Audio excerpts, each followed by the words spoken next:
में 4 युगों का वर्णन मिलता है। सतयुग, त्रेता युग, द्वापर युग और कलयुग। कलयुग को एक श्राप कहा जाता है। पर क्या आपको पता कि पृथ्वी पर कलयुग कैसे आया? कैसे कलयुग की शुरुआत हुई? आइए हम बताते हैं आपको इस वीडियो की माध्यम से। क्या हमने कभी इस बात की ओर ध्यान दिया है कि ऐसा क्या कारण रहा होगा जिसके चलते कलयुग को धरती पर आना पड़ा? वह न सिर्फ आया बल्कि यहाँ आकर यही का हो गया। तो आखिर क्या रहस्य है कलयुग के धरती पर आगमन के पीछे?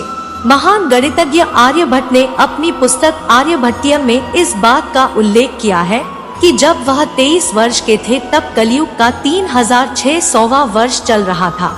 आंकड़ों के अनुसार आर्यभट्ट का जन्म 476 ईस्वी में हुआ था। गणना की जाए तो कलयुग का आरंभ 3102 ईसा पूर्व हो चुका था, जब धर्मराज युधिष्ठिर अपना पूरा राजपाट परीक्षित को सौंपकर अन्य पांडवों और द्रौपदी समेत महाप्रयाण हेतु हिमालय की ओर निकल गए थे। उन दिनों स्वयं धर्म बैल का रूप लेकर गाय के रूप में बैठी पृथ्वी देवी से सरस्वती नदी के किनारे मिले। गाय रूपी पृथ्वी के नयन आंसुओं से भरे हुए थे। उनकी आंखों से आंसू बह रहे थे। पृथ्वी को दुखी देख धर्म ने उनसे उनकी परेशानी का कारण पूछा।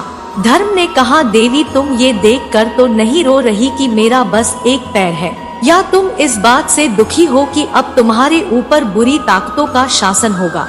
इस सवाल पर पृथ्वी देवी बोली, हे धर्म तुम तो सब कुछ जानते हो, ऐसे में मेरे दुख का कारण पूछने से क्या लाभ? आदि गुणों के स्वामी भगवान श्री कृष्ण के स्वधाम जाने की वजह से कलयुग ने मुझ पर कब्जा कर लिया है। पहले भगवान कृष्ण के चरण मुझ पर पड़ते थे, जिसकी वजह से मैं खुद को सौभाग्यशाली मानती थी, परंतु अब ऐसा नहीं है। अब मेरा सौभाग्य समाप्त हो गया है। धर्म और पृथ्वी आपस में बात कर ही रहे थे कि इतने में असुर रूपी कलयुग वहां आ पहुंचा और बैल और गाय रूपी धर्म और पृथ्वी को मारने लगा।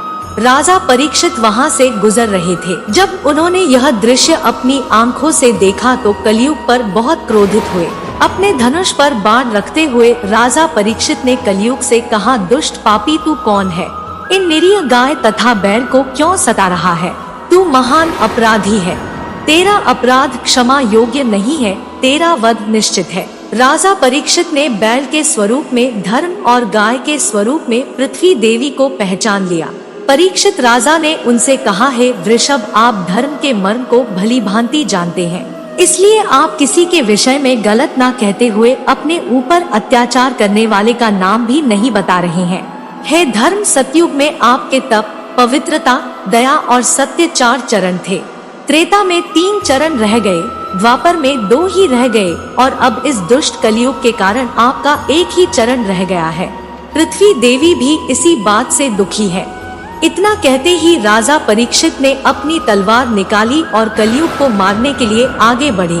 राजा परीक्षित का क्रोध देखकर कलयुग कांपने लगा। कलयुग भयभीत होकर अपने राजसी वेश को उतारकर राजा परीक्षित के चरणों में गिर गया और क्षमा याचना करने लगा। राजा परीक्षित ने शरण में आए हुए कलयुग को मारना उचित न समझा और उसे कहा, कलयुग तू मेरे शरण में आ गया है, इसलिए मैं तुझे जीवन दान दे रहा हूँ, किंतु अधर्म, पाप, झूठ, चोरी, कपट, दरिद्रता आदि अनेक उपद्रवों का मूल कारण केवल तू ही है। तू मेरे राज्य से अभी निकल जा और फिर कभी लौटकर मत आना। परीक्षित की बात को सुनकर कलयुग ने कहा कि पूरी पृथ्वी पर आपका निवास है। पृथ्वी पर ऐसा कोई भी स्थान नहीं है जहां आपका राज्य ना हो, ऐसे में मुझे रहने के लिए स्थान प्रदान करें। कलयुग के ये कहने पर राजा परीक्षित सोचने की विचार कर कहा, झूठ, मद्यपान, परस्त्रीगमन और हिंसा, इन 4 स्थानों में असत्य, मद, काम और क्रोध का निवास होता है। तू इन 4 स्थानों पर रह सकता है। परंतु इस पर कलयुग बोला, है राजन ये 4 स्थान मेरे रहने के लिए अपर्याप्त है, अन्य जगह भी प्रदान कीजिए मुझे।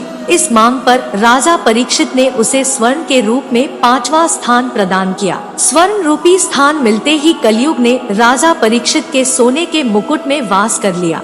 कलयुग इन स्थानों के मिल जाने से प्रत्यक्षता तो वहां से चला गया, किंतु कुछ दूर जाने के बाद अदृश्य रूप में वापस आकर राजा परीक्षित के स्वर्ण मुकुट में निवास करने लगा।